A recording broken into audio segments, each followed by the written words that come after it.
बिहार विधानसभा उपचुनाव में जीत हासिल करने के लिए तमाम दलों के दिग्गज नेताओं ने अपनी पूरी ताकत झोंक दी है और अब ऐसे नेताओं को इंतजार है चुनाव परिणाम का। उन नेताओं ने जिन्होंने अपनी पार्टी के उम्मीदवारों के लिए प्रचार किया, उसका फायदा उनकी पार्टी और उम्मीदवारों को मिला कि नहीं, सभी को अब इस बात का इंतजार है।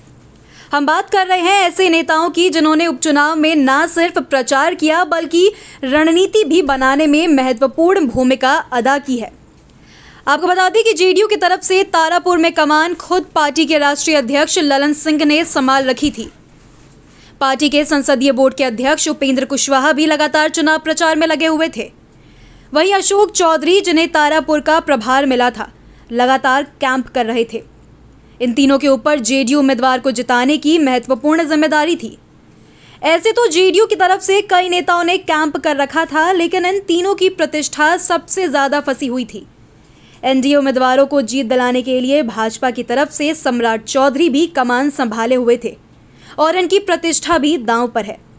वहीं जेडीयू की तरफ से कई मंत्री, विधायक, सांसद और एमएलसी भी लगातार चुनाव प्रचार प्रसार में लगे हुए थे। कुशेश्वर स्थान में जेडीयू की पूर्व कमान मंत्री संजय झा ने संभाल रखी थी। वहीं विधानसभा उपाध्यक्ष महेश्वर हजारी भी लगातार चुनाव प्रचार में लगे थे। भारत सरकार के मंत्री आरसीपी सिंह ने भी कुशेश्वर स्थान और तारापुर में चुनाव प्रचार किया था। जेडीयू के स्टार प्रचारक खुद नीतीश कुमार थे और उन्होंने भी तारापुर और कुशेश्वर स्थान में न सिर्फ प्रचार किया बल्कि जनता को ये बताने की कोशिश भी की कि उन्होंने तमाम जाति और धर्म के लिए विकास किया है। तारापुर और कुशेश्वर स्थान राजद के लिए प्रतिष्ठा की सीट बनी हुई थी, लेकिन लालू प्रसाद के पटना आने और चुनाव प्रचार करने के बाद राजद के लिए ये सीट और भी खास हो गई। राजद ने दोनों सीटों को अपने पाले में करने के लिए अपने तमाम दिग्गज नेताओं को मैदान में उतार दिया था, लेकिन दोनों सीटों पर तेजस्वी यादव ने खुद मोर्चा संभाल रखा था। कभी तारापुर तो कभी कुशेश्वर स्थान में चुनाव प्रचार कर रहे थे। तारापुर में तो तेजस्वी एक दिन और रात में भी नहीं रुके थे। वहीं लालू यादव ने भी अंतिम समय में आकर बड़ी चुनावी सभा कर माहौल को बदलने की भरपूर कोशिश की और इन सभाओं में भीड़ भी उमड़ी। राजद की तरफ से वरिष्ठ नेता उदय नारायण चौधरी, श्याम रजक, भाई वीरेंद्र जैसे कई नेताओं ने तारापुर में कैंप किया था और लगातार चुनाव प्रचार भी कर रहे थे।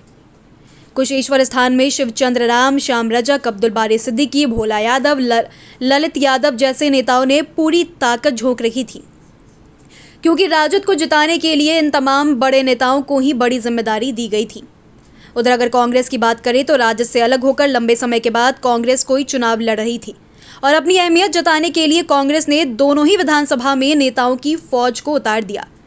उसकी नज़र मुख्य रूप से कुशेश्वर स्थान पर टिकी हुई थी और यही वजह थी कि कांग्रेस ने न केवल बिहार कांग्रेस प्रभारी भक्त चरण दास को उतारा था, बल्कि अध्यक्ष मदन मोहन झा, कन्हैया कुमार, पप्पू यादव, रंजीत रंजन, प्रेमचंद्र मिश्रा, अनिल शर्मा, शकील खान जैसे तमाम बड़े कांग्रेसी नेता भी मैदान में थे। बिहार कांग्रेस के नेताओं ने बताया कि हम चुनाव जीते या नहीं, लेकिन राजद को अपनी अहमियत जरूर जता देंगे।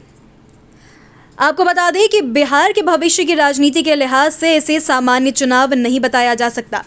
अगर जदयू की जीत होती है तो माना जाएगा कि राज्य सरकार के कामकाज को वोटरों ने पसंद किया। अगर हार होती है तो सरकार में शामिल चारों दलों के लिए ये एक नसीहत साबित होगी।